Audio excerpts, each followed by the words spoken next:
All right, looks like I'm recording, so I think we can go ahead and get started. Let me bring up my presentation real quick, and let me make sure it zooms up. All right, so Logsdon Cave Survey Project. This is a project that was pretty much started by, I think, kind of initiated by me and Trayson going into this cave. Um, in November, I want to say. We just kind of heard about it. I had gone to a cleanup there, and I was like, "What is this cave?" And the preserve manager, John Hickman, who's wicked nice and awesome guy, was basically like, "It's kind of like this, but they think it connects to Fisher Ridge, but I don't really, I don't know much about it." So I was like, "I need to go in this cave now. If you think it connects to Fisher Ridge, like I want to go in the cave." Um, so I put it right there in the bottom right or bottom left or however you see it there, that the current surveyors, and just want to thank them for coming so far, because it's not always the most friendly cave to be in.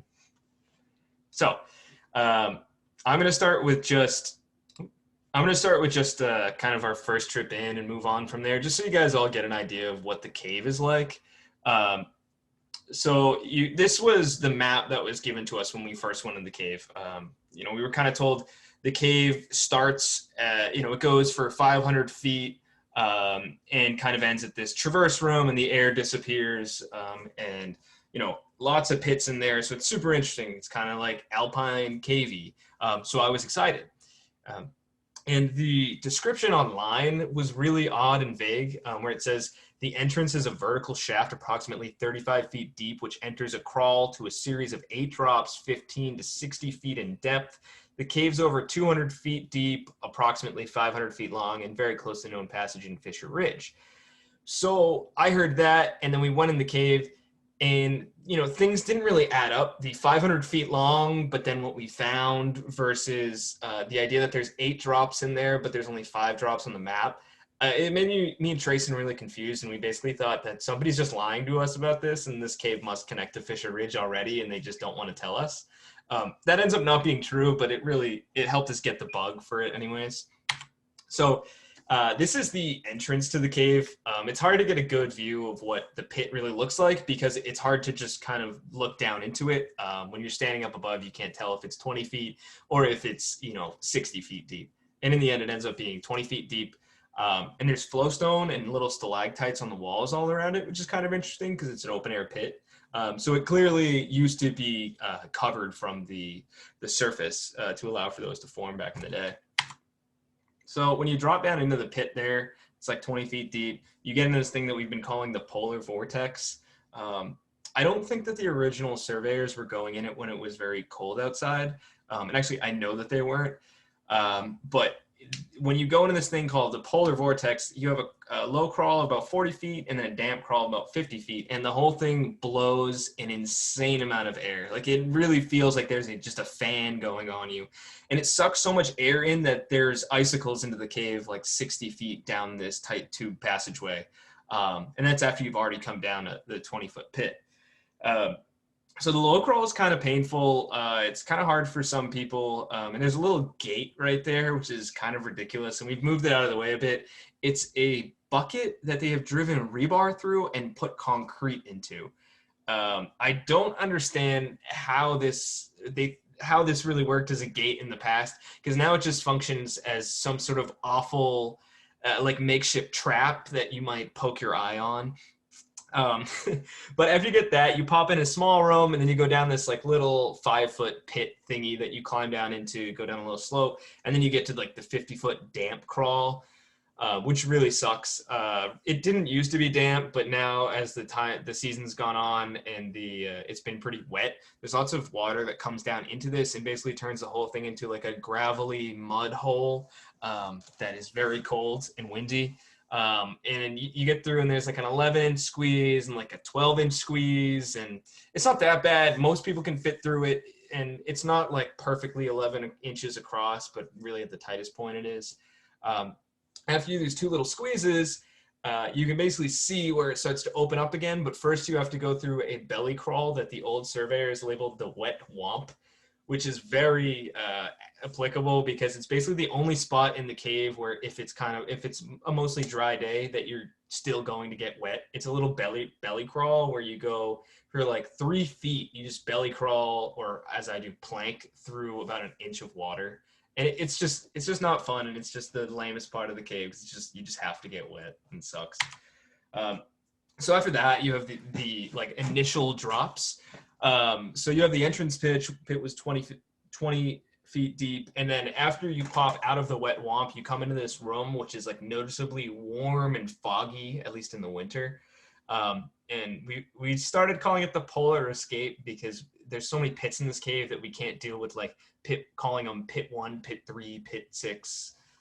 So the polar escape is just a fun little drop, which if it rains a lot, then it turns into a waterfall drop where there's always a waterfall, but when it rains, it starts to rain onto you, which isn't very fun.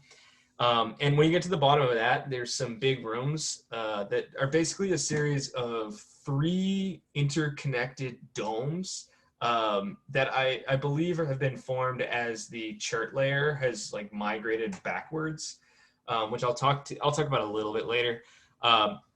And there's some really cool flowstone, and there's actually a lot of bats there. There's about 7 bats there that just hang out right now. And there's all these little invertebrates, little white invertebrates that live in the water in these little rimstone pools right there. There's bat bones that are kind of calcified right there. So it's a cool room. And then you do this thing called we call it the J drop.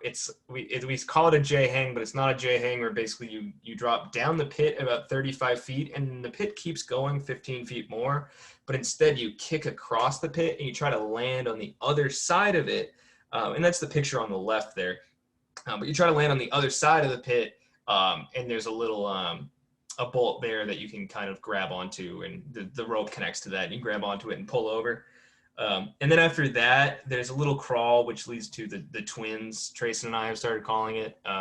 Basically, it's just a crawl that leads to the twin 1, which is really hard to actually rig. You have to kind of rig your gear onto it and then crawl and kind of throw your body outside, like into the pit, and then undo your lock off and then rappel down. So it's a little bit funky. So you go down that, and then you see some of this like stream kind of start to appear. And that stream is actually the continuation of the wet womp at the beginning. I forgot to add, the wet womp drops down a waterfall at the polar escape, and then that kind of continues along the edge of the passage. You don't really have to deal with it. And then it drops down the J drop, and then that disappears into the ground there. And I think that water then appears at Twin 1. And then after Twin 1, you do a little crawl through that small stream, which you can mostly kind of not get wet at. And then you come to the waterfall drop, which is Twin 2. And that's, the stream continues down that waterfall drop. It's only about 15 feet, but it is probably the wettest part of the cave, especially if it's been raining. And when you get to the bottom of that, the stream disappears into a little, into gravel and kind of basically like a little channel in the side of the wall. And then you're in essentially a massive, mostly dry room. It's very drippy and drips through the sandstone in the ceiling.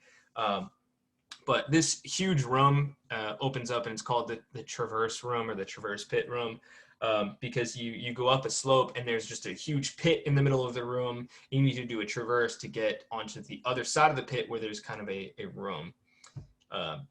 And I take a brief second before I talk about the traverse room anymore to talk about the rigging in this cave. Because when Teresa and I showed up, the rigging was terrible. There's a lot of fixed ropes in there that have probably been, actually, no, I'm not probably, like I am almost 100% sure that these ropes have been in there since 1998 or 1996 when the first explorers went through. So they're not super trustworthy. And Tracy and I ended up cutting them and removing most of them.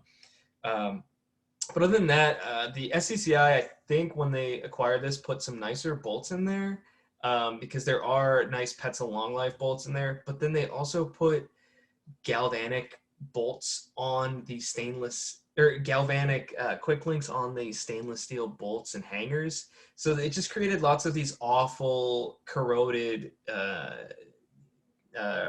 what are they called? Quick links on every single bolt in the cave. And I have a lot more pictures that are just they're all terrible. So really the rigging throughout the cave is kind of not to be trusted. And we do trust it a little bit towards the deeper parts of the cave. But it's not great. And the worst thing in the whole cave is really the traverse pit, which you have to go on the piton of death, which thankfully I have removed, or not removed, but replaced with bolts. So now instead of having the piton of death, you have two nice shiny bolts that you feel confident that you're not going to fall down a pit and die on, which is very nice. You can see the piton of death there, which I'll talk about a little bit more in a second. So this is the traverse room, and that is the pit you have to traverse over.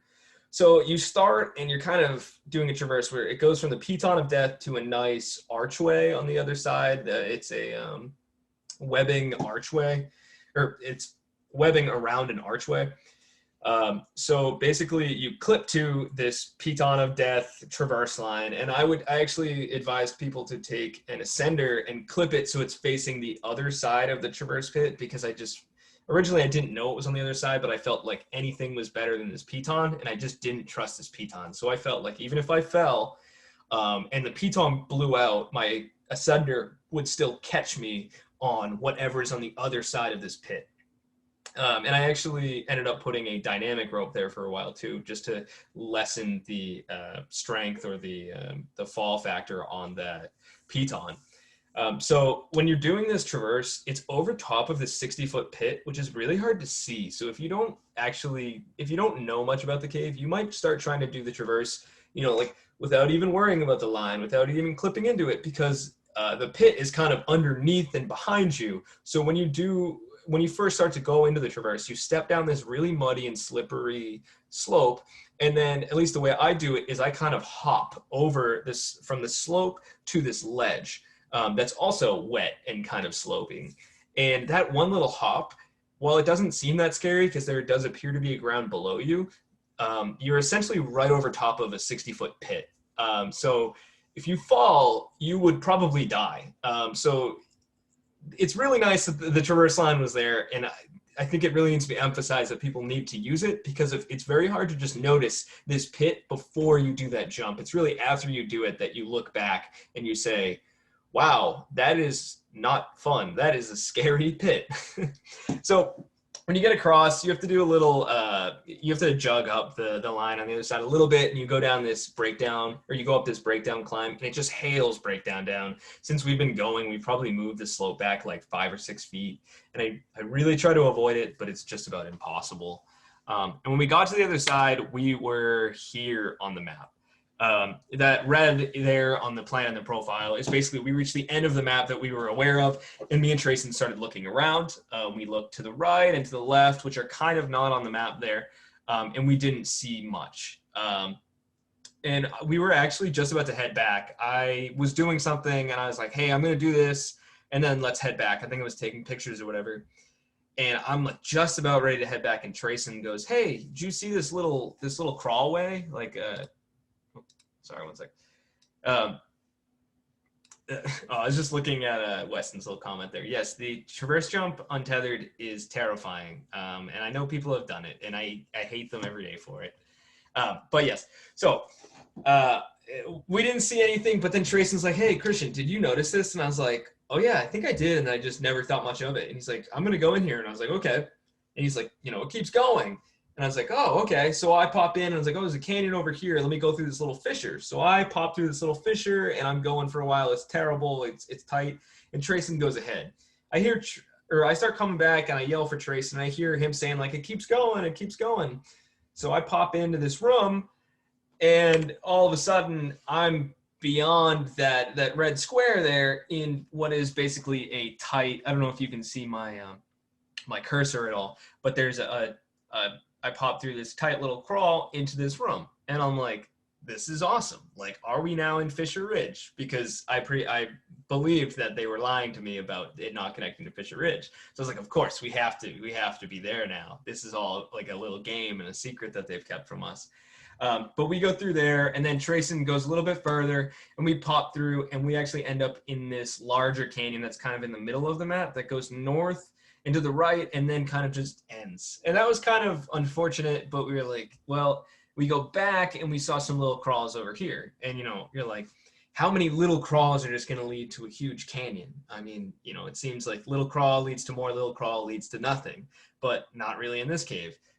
We go down this like little crawl and pop all of a sudden out into, or on the top of a huge pit, and we can't see the bottom of it, but all we know is that when we look down, we just see like the far wall of the pit. We can't see the wall we're over, and we're basically just sitting on some sort of passage that's dropping down into the middle of a large room, and we throw rocks down it, and we're thinking it must be 60 feet deep, and it was huge, and it was really cool. And there was a rope there, so we're like, we got to go down the rope. But then I'm thinking, and I'm looking at the anchor and all this stuff, and I'm like, we can't go down this rope. Like, it's late. We've been in here for a while, and this rope has clearly been in here forever, and I don't trust it. So we end up heading back, and we don't return to the cave for a little while back. And the next time we do come, we do drop that rope. And I do trust it because I pulled up the whole thing, and I spent probably 5 or 10 minutes just looking at every square inch of the rope and bend testing it.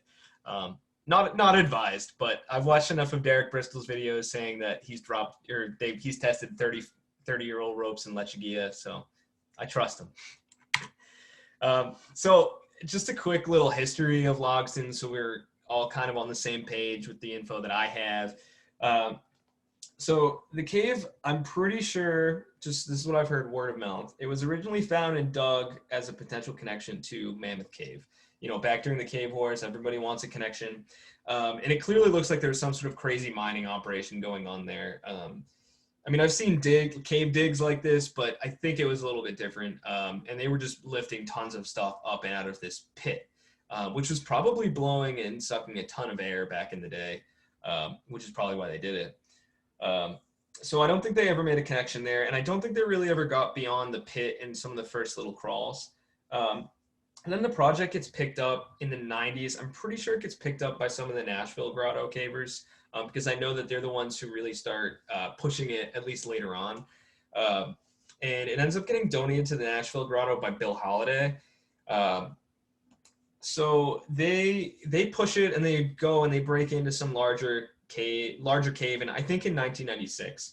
And they're almost certain it connects to Fisher Ridge because it's incredibly close. It's on the Northtown Ridge, and it's basically like right there, right next to Fisher Ridge. And so they make some of these big connections into area 1, which I have there labeled on the map. And I think the map I was showing you before, where it just kind of ended at the traverse room, I think that's as far as they got. I think they got to the pit and they looked across and they said, you know, that's as far as we can see, or that's as far as we can go. But I bet when we get to the other side, it'll connect to Fisher Ridge. So they brought a bunch of people. They said 12 people showed up from Nashville, and then the other people there who ended up surveying it were Steve Miller, Peter Quick, John Hoffett, Pete Dickman, and Reed Beauchamp. I don't know if they were all there that first time, but I know Peter Quick was there, and he was kind of laughing at how certain they were that this would connect to Fisher Ridge. And when all the climbers and all these people got across the pit, they actually found what we found, where we didn't think it would go any further at first before Trayson found that little crawl. And a lot of those people left. Like, all of the Nashville people just left. They were like, the cave ends, you know, we can't find it. But Peter Quick and the rest of them said, well, we need to finish the survey. So they kept drawing and finishing the survey and going along, and then they noticed this little tiny crawl. And they pop down into the crawl, and they're like, oh, keeps going. So they keep continuing the survey, and they don't really notice the next way to go on for a little bit, but they keep drawing, and then, oh, hey, there's a little upper lead, and they pop through the upper lead, and then they're in another huge canyon, and they keep going from there. And at some point, they head back, I think when they reach the next big drop, and they head back, and I'm imagining the Nashville people were all kicking themselves when the guys came out of the cave and were like, oh, hey, we found, 500 more feet of cave and a huge drop and all this crazy stuff. So they come back after that, and they drop that big pit, and they go down this tube way towards I still don't know if you can see my cursor, but where it says paleo flow here, they go down this little tube way, they pop out into this, and I think that they failed for this map for this section of the working map to drop this pit in time. So I want to say they stopped here, but then the next trips after that, they've actually dropped down below this. And there ends up being a big waterfall down there, which kind of continues to the east. and there ends up being a blowing lead that continues to the north. And at this point, the cave is right on top of Fisher Ridge, or at least they think it is at the time. It is within 20 feet of the cave, and they start digging to the north through this northern lead, which is truly terrible. We've crawled down the entirety of it, and it blows air, but it's just awful. And they dug it hoping to connect, and it was clear that they were really, really hopeful, because I don't know why anybody else would put them through what they did. It's like a 1 foot tall, 1 foot tall by 2 foot wide, like phreatic tube that just goes. It's probably 100 feet long. It's awful. So the idea is, why did we come back to the cave after this? Me and Trayson, we went down, we've seen the waterfall, we came back, we dropped all this stuff, and it is really amazing. And we still think it connects to Fisher Ridge in at least some way. I'm almost sure it connects via air, because the amount of air that it blows through. We wanted to survey it because, one, we found all these leads in the cave that are just, they're not on the map. One of the most interesting ones is actually the one at the bottom of the pit in the traverse room, which clearly they never really looked at, which I'll get into in the next slide. But so you have leads. I think I've counted like 7 in there, which one of them is incredibly interesting. One of them is the dig lead. And there's also another drop right over here. I still don't know if you can see my cursor. And it's right down here, kind of between the old traverse pit room and the bigger drop room. And it doesn't really show up. I don't really know what they meant on the map here. I think they meant that there's passage continuing to the left and the right. And to get to that, you have to actually pop out from the room before, and instead of going down the big canyon, you go up, and you kind of climb up 10 to 15 feet. And it's this high up tube. I'm not sure if it's phreatic. It's a funky looking tube, and it's really low. Like, you have to crawl and squeeze and squeeze and squeeze. And I remember Trace and I were doing it thinking this obviously doesn't go anywhere. And then once again, just like the other room, we hit a huge pit. And we didn't end up dropping this one. Trayson still actually hasn't been back to drop this one.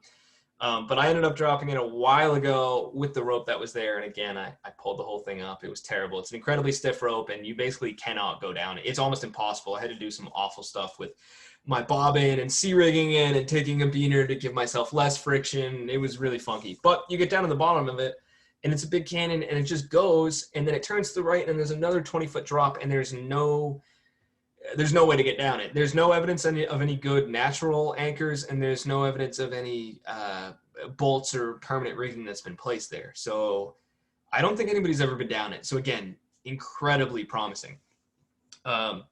Beyond that, there's a lot of high leads. There's in the traverse pit room, there's I think 1 high lead.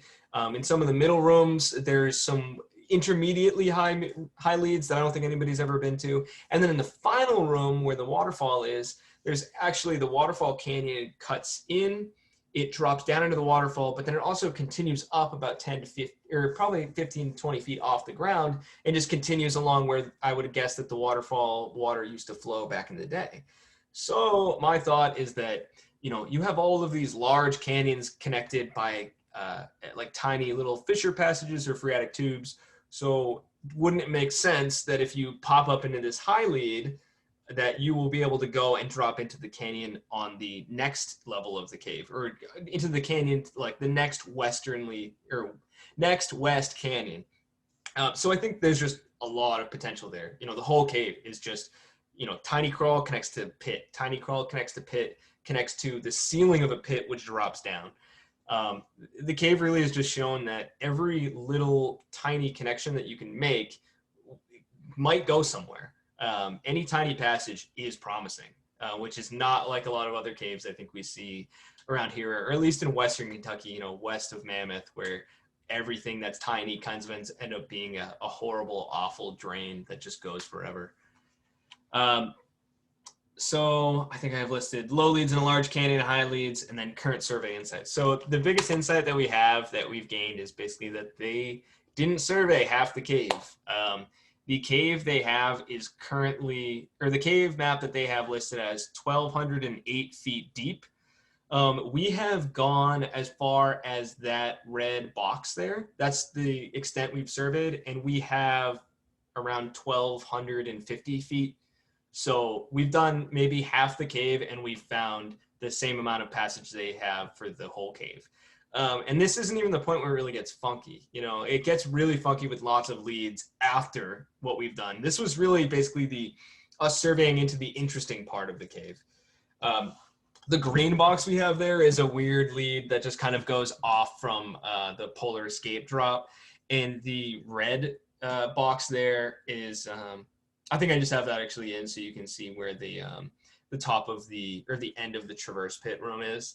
But one of the coolest things we did, and we actually did it this Saturday, was we dropped down and continued surveying the traverse pit leads at the bottom, which you can see in their map there, that a little bit like right to the right of the red box there, that they listed it as just a tight canyon that didn't go.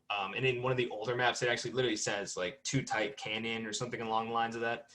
And basically it's not at all. You can kind of pop up a little bit and squeeze through, and it just keeps on going.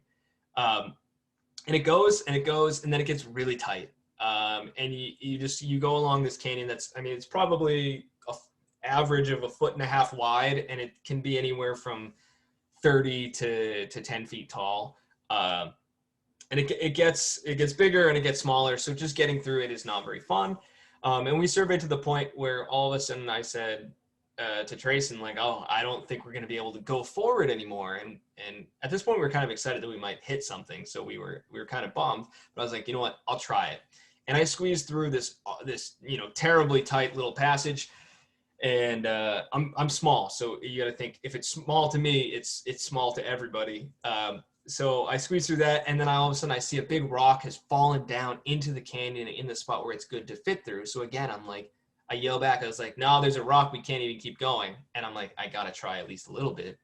So I think I smashed this rock a little bit, trying to get it out of the way. And then I did this awful squeeze, which basically you squeeze up into it and you try to lean down and forward, and your legs and your back are just getting like contorted while you try to slip out of this. And it's really not a fun feeling when your knees are trying to get bent backwards and you're just trying to squeeze forward. But I did that, and I was like, damn, I hope I can turn around now, because at this point, I still can't turn around. So I'm just like, I gotta start going. So I start going forward and forward, and I find some places that I start to think I can turn around, and I'm feeling pretty good about that. And I feel a little bit more confident, because I don't like going far beyond my partner without, having some sort of, without being assured that I can get out. When you don't have backup, tight spaces feel a lot tighter. So I'm going, and I keep yelling back to Trace, and it starts to get really tight, like probably average of like 1 foot width. And the canyon is really tall at this point, and I can't like stick my arms and my legs in it correctly, and I keep slipping down into the canyon, and I'm really just battling for like inches to get forward. And I'm not surveying at all at this point, because I'm like, I physically cannot survey this. And I'm just squeezing along, and I start to hear the stream start to reappear, which we had missed like this entire time. And I push it and I push it and I push it, and it gets louder and louder. And then finally I hit a section where it starts to get a little bit bigger, but then it gets smaller again, and I can't go any further. And I'm like, damn, like this is the end. I did all that for nothing. And then I look down and I realize, I can just slide down right here. And I slide down and I pop in, and I see like this little stream and this tiny little waterfall below me. And I'm like, damn, I thought that this was the big waterfall at the end of the cave that I was hearing. I don't know where I am. And then I pop down in the room, and I'm like, oh wait, no, I know exactly where I am. I am at the end of the cave. Like I'm just in this little side room that I saw before. So we basically finally made this connection that's listed it's in blue or something. And there's a little purple square up there that connects it. And that was the connection we made this Saturday. And that was really the time where we realized, like, this cave has, without a doubt, not been pushed to the fullest. They didn't even realize this whole huge rad connection where you bypass like half the cave. And it was just real cool. It just really showed to us that there's just so much more to find in this cave. And I feel it's very promising now that it connects to at least something. So I'm going to show you the profile of the map real quick. I have some points in there just so you can see just so you can kind of see where the two maps correlate. That red box is kind of the end of the traverse room, and the blue box is the bottom of the traverse pit. And you can actually see that canyon that we went through goes all the way from TA8 to TA31. And it basically just continues at that elevation all the way until it's not surveyed, but it drops down a couple levels, maybe 20 to 30 feet into that other waterfall. And at this point, I kind of want to show you guys the, I hope it's still on. Yes, it is. Hey, I wanted to show you guys my arc map. I ask a question? Yes, Josh, you can ask a question. Can you go back to that last slide? Yes, I can. On that lower, I got it. Don't worry. On the lower crawl there, that's in red, and I can't read what it goes out to, but you know the very lowest section there is that the like what's that dimensions to get out to that other pit? Yeah, there. Here? Yep. The dimensions are probably like 1 foot wide by 20 feet tall. Yeah. But when I say 1 feet wide, it's like 1 feet wide, and then above you is like 10 inches wide. It's awful. Yeah, I was just making sure that was the awful stuff you were talking about. Yes. So, Josh, you can see here, up here, C1 to C1A or C2 or whatever, that is the stuff that you ended survey at last time. And it's very nice after that.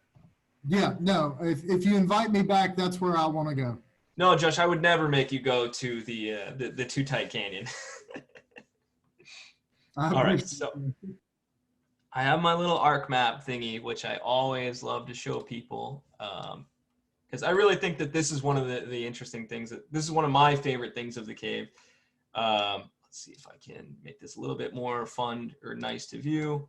So this is a little cross section of the area where Logsdon Cave is, and you can kind of see it down here. But I just want to take a little look through, because I think everybody will be interested that there's just an insane amount of karst going on over here, for lack of a better phrase. Over here, you can see, you know, obviously there's a bunch of sinkholes. Wait, can somebody answer me? Can you see my cursor? Yes. Okay. Yes. Okay. Thank you. So you can see that over here, there is, you know, these big rivers or streams that cut down these mountains, and there's sinkholes, and they come down into these very large, obvious sinking streams.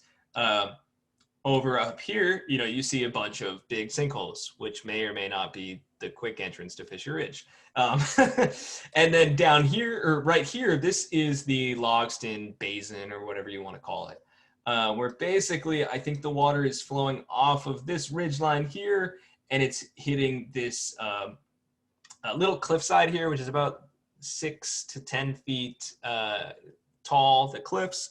And that is the edge of the Big Clifty. So it drops down there, and then it started to create, I think it started to create a bunch of little pits on the edge of the Big Clifty, because there's a lot of big blowing holes that we found in that area. But one of those pits is, of course, Logsdon Cave. So if I zoom in here, you can actually see the profile, or I guess the whole 3D model of what we've surveyed so far in Logsdon. And I really love this. I try to show this to everybody I can, because I think it's the coolest thing around, to really be able to get to see the cave below the surface. And it's kind of hard to navigate, so, you know, bear with me on that one. But you can see the cave just goes incredibly straight down, and it goes mostly to the north. It's not necessarily going straight down towards these sinkholes, which is kind of interesting. It more so stays along. And I couldn't really tell you why it's going to the north. We don't really have a lot of understanding of it, or at least I don't. I haven't seen any large like joint control, like obvious joint control on the passage going north-south. Really the most controlling feature of the cave we've seen is the chert, and just, you know, it doesn't seem like it's going around bedding planes, except for some small phreatic passages.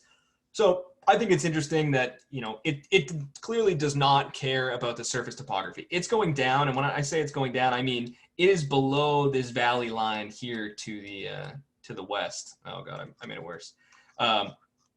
basically the cave just drops deep, deep, deep into the ground, and it's heading towards something that there's totally not a spring anywhere in this little drainage that we're looking at. Like, this cave clearly is draining to something much deeper down, and any spring or anywhere that the water is going, unless it sort of somehow magically starts to go upwards, it is going towards the Green River. Like, it's at an elevation of, I think, 580 feet deep is the deepest point that we see water, and the Green River is somewhere around like 450 feet, and these hills are pretty high. They don't get down below the level that this cave is seeing for miles. So one of the other interesting things about the cave that I discovered when I put it over this map is that when I geo-referenced it with the Fisher Ridge map, or at least the pictures that I have of the Fisher Ridge map that they have in their field house, I got this. And one of the interesting things that you can see is, I don't know if it's super easy to see on what you guys can see, but my little 3D model does not match up with what they have as Logsdon Cave.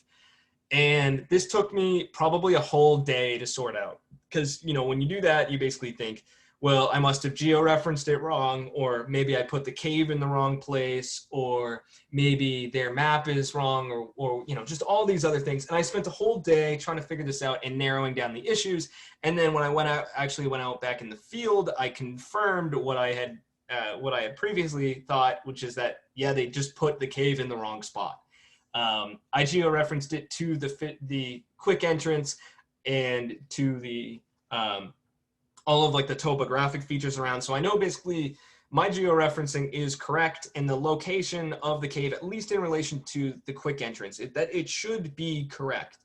And so the big difference between what I have and what they have is that with what they have, Logsdon Cave is basically dropping down into the first initial pit is dropping down right at the edge of the cliffside, which is not true at all. It's like 100 feet from the cliffside. So they have it, 130 feet northwest of where it should actually be, which is not a big difference. But what it does tell you is that, maybe that crazy 100-foot dig where they were heading towards the west wasn't really the best guided thing in the world, because instead of the cave being right here, 20 feet away from Fisher Ridge, it's actually probably, it's not on my 3D model because I haven't surveyed to that part of the cave, but it's actually probably coming in somewhere around here where my cursor is, and it's probably more like 60 or 70 feet away, or even 100 feet away, which in terms of karst really means nothing because of it's so close that there definitely is a connection, and it's just a matter of finding the right tube to go down. But yeah, I mean, you can see a little bit more of where that cave is. Here's the cave in relation to the passage. So, I mean, we're looking at connecting it hopefully over here in this section of Fisher Ridge, but you never know. It could be connecting in up here or down here. The cave clearly has not been surveyed and explored to its fullest extent, and it's just a matter of time. Or it's not just a matter of time. It's just a matter of a lot of effort that we hope to connect it. I don't want to be as hopeful as a lot of the initial Nashville Grotto people, because if they were certain it connected and it just didn't. So if it does connect, I think we're gonna have to work for it. It's not gonna be an easy connection, and Nick and Josh and all the guys are gonna have to come out for a lot of weekends and deal with a lot of awful stuff. And it'll probably end in some bulk climbing in some of the high leads in the end of the cave towards the waterfall, or even in the traverse pit room. There's just so much to find, as shown in my little leads map. And this is just the leads that, that you can see on the old map, where they ignored pretty much half the cave. So I guess I'll end the presentation there. Hopefully it wasn't too scattered for all y'all. It's a really cool cave, and I really love it, and I can really talk about it forever. And there's just a million theories about it going on in my head and in Trayson's head and in all of our conversations. So if you have any questions, please feel free. That was awesome. Thank you, Josh. I try my best. It's hard to keep on track. Good job, buddy. Is there this is Jim Borden. Is there a point